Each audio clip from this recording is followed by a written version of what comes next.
It all comes out of their spiritual, creative creation theories. You know, how did the world come to be, and how did they come to be, and what is their role to make a life for themselves and their tribes.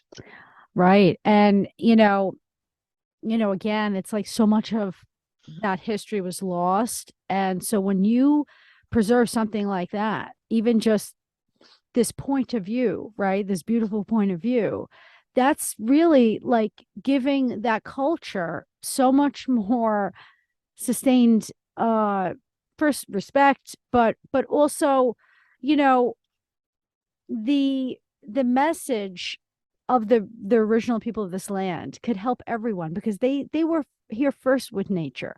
Right, I say we came over. I mean, my family came over, we're Italian and everything, so we came over at some point, and then experienced America.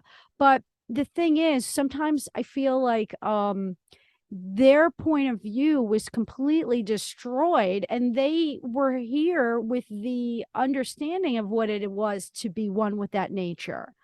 And they saw, and that's where these creation stories came about, right? Like, because they had this unique this connection. So I just find what you're doing to be so important, and I'm very, very happy that I came across this because I think it's very unique. I'm pretty sure, knowing the kind of research that you did on this, you probably know that this was not really explored that much. Well, I'll tell you, when we tried to do the Lewis and for the bicentennial, we tried to raise money from the National Endowment of the Humanities to do the story of Sacajawea for the bicentennial. They instead gave the money to do the story of Lewis and Clark. Really? So that's why I put it away, because I Oh, really didn't think that they were interested in women's stories. They were interested, and this was, we did the proposal, I guess, in 2003 or something like that. We sent it to them, 2000. I can't remember the exact year, but it was around that time. And then, yeah, it must have been around 2000. And because we were trying to get the material ready for the bicentennial. And they ended up giving money to doing a Lewis and Clark bicentennial documentary. And that's actually when I heard about the Me Too movement, and I heard about audio drama. I said, well, maybe now, that's when I started rewriting this. And I said, maybe now, because there's more interested in female protagonists, that we can get a story made with a female protagonist. And so I had to rewrite the whole thing as an audio drama, because I wow. had not worked in audio previously.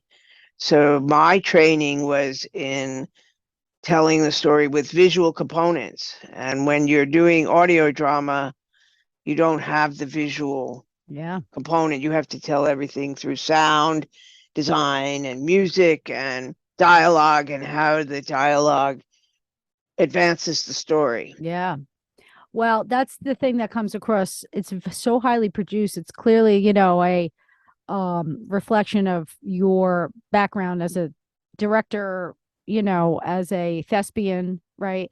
So you understand that to tell a story, you need like all these other components. And I love the sound in it. How you capture just the sound of water rushing, and the birds and the drum beat underneath. I mean, it's so, like, I just want to listen to it, and you know um it feels like I'm inside a movie. Well, So, we really worked very hard mhm. on it. I felt that the bird component, because it's called Bird Woman, and because she has got a relationship with the birds, and they talk to her, and then she talks to them, and she becomes them, that they are a major component of the story Yes. from a sound design point of view. And so, and if you spend any time in nature, they're always watching you.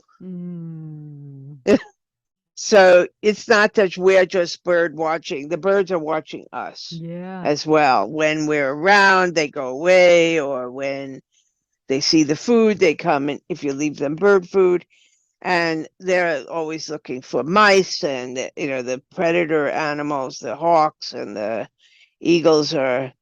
So they're watching us from above. And so I wanted to, with magical realism, you don't have to tell a slice of life story. You're telling a heightened realism story. Mm-hmm. And so that was a lot of fun to try and uh, make the story unfold through the sound design.